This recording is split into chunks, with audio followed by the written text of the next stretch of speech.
Bonjour à tous et bienvenue sur la chaîne Dan Code, dédiée à la cybersécurité et la programmation informatique. Aujourd'hui, nous allons parler d'un sujet crucial pour la sécurité informatique, top 10 des erreurs à éviter en cybersécurité. Dans cette vidéo, nous allons explorer les 10 erreurs courantes que beaucoup d'entre nous commettent en matière de sécurité en ligne et comment vous pouvez les éviter pour protéger vos données personnelles, votre vie privée et les données de l'entreprise que vous êtes censé protéger. L'erreur numéro 1, c'est la réutilisation du même mot de passe dans différents comptes et plateformes. Cette erreur est une vulnérabilité créée par votre propre imprudence ou méconnaissance et cela vous expose grandement aux dangers en matière de sécurité en ligne. Le problème est que si l'un de vos comptes est piraté, c'est dire tous vos comptes sont piratés. La solution dans ce cas pour s'échapper à cette vulnérabilité, je vous encourage d'utiliser un gestionnaire des mots passe. Pour ceux qui ne connaissent pas encore ce qu'est un gestionnaire de mots de passe, un gestionnaire de mots de passe est un logiciel ou un service en ligne qui stocke et gère vos mots de passe de manière sécurisée. Ces services consistent au stockage sécurisé des mots de passe. Les gestionnaires de mots de passe utilisent un cryptage avancé pour stocker vos mots de passe de manière sécurisée, les rendant illisibles pour toute personne autre que vous. Génération de mots de passe forts, ils peuvent générer des mots de passe forts et uniques pour chaque compte, ce qui rend plus difficile pour les pirates d'accéder à vos informations. Synchronisation multi-appareil, vous pouvez accéder à vos mots de passe sur tous vos appareils, qu'il s'agisse d'ordinateurs de bureau, de téléphones portables ou de tablettes. Remplissage automatique des formulaires de connexion, ils peuvent automatiquement remplir vos informations de connexion sur les sites web et les applications, ce qui vous permet de gagner du temps et d'éviter les erreurs de saisie. Surveillance des violations de données, certains gestionnaires de mots de passe surveillent le web pour détecter les violations de données et vous avertissent si vos mots de passe sont compromis. Authentification à 2 facteurs, 2FA, ils peuvent prendre en charge la 2FA, ce qui ajoute une couche de sécurité supplémentaire à vos comptes.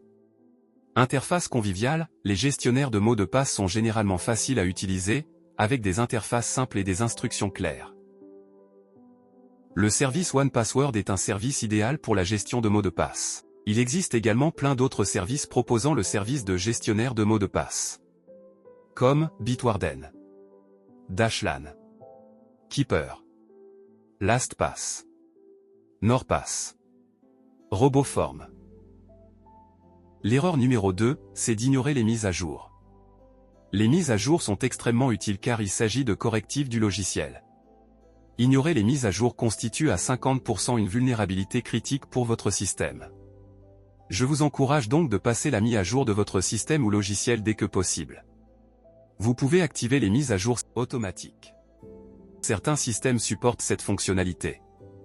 Veillez donc vérifier votre système pour voir les fonctionnalités de mise à jour disponibles. L'erreur numéro 3, c'est cliquer sur des liens douteux. Le phishing est une méthode courante utilisée par les cybercriminels pour voler des informations personnelles. Voici comment vérifier l'URL pour savoir si ce lien est malveillant. Ce sont les meilleurs sites pour vérifier la sécurité des liens suspects avant de les ouvrir. Enregistrez-le avec vous. 1. safweb.norton.com 2. hurlevoix.com 3. opsaf.com/dfndr-lab/ 4. fishtank.com 5. transparencyreport.google.com/saf-browsing/. 6. scanurl.net. Aussi vérifiez la légitimité d'un mail, méfiez-vous des mails dont le contenu vous demande une pratique urgente dans votre logiciel ou un système informatique. Le but c'est de vous faire agir sans réfléchir, alors restez vigilant.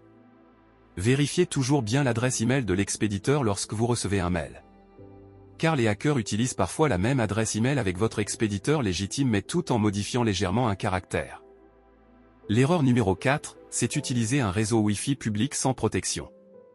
Les réseaux Wi-Fi publics sont souvent non sécurisés, ce qui permet aux attaquants d'intercepter les données.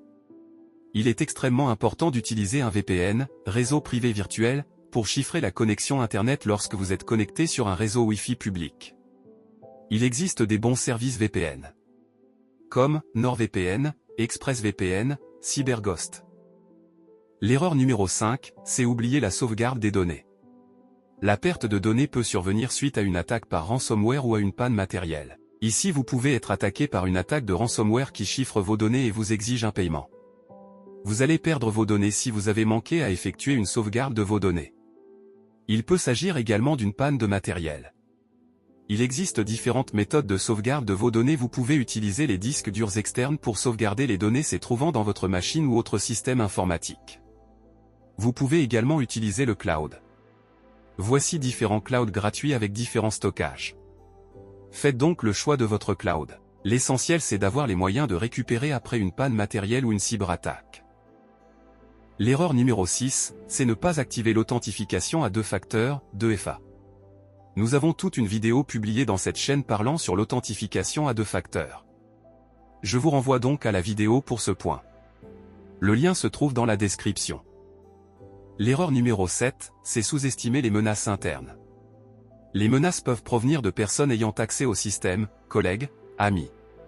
Comme toujours, le travail en cybersécurité est un travail en équipe, et cela peut naître une vulnérabilité si la collaboration et la confiance n'est pas effective. L'attaque peut provenir dans le cercle interne des personnes ayant accès au système. Il va falloir avoir des politiques claires sur l'accès aux informations sensibles. Je vous encourage donc à la vigilance dans le partage d'informations. L'erreur numéro 8, c'est ne pas surveiller ses comptes en ligne.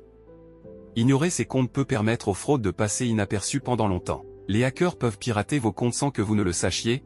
Ils utilisent des techniques de persistance pour rester si longtemps dans votre système.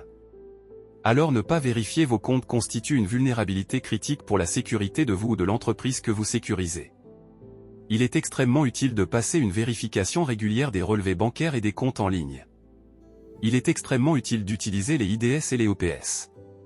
Sont tous les deux les services de détection d'intrusion. Les OPS sont beaucoup mieux car il s'agit d'une protection en temps réel en cas d'intrusion. L'erreur numéro 9, c'est utiliser un antivirus obsolète.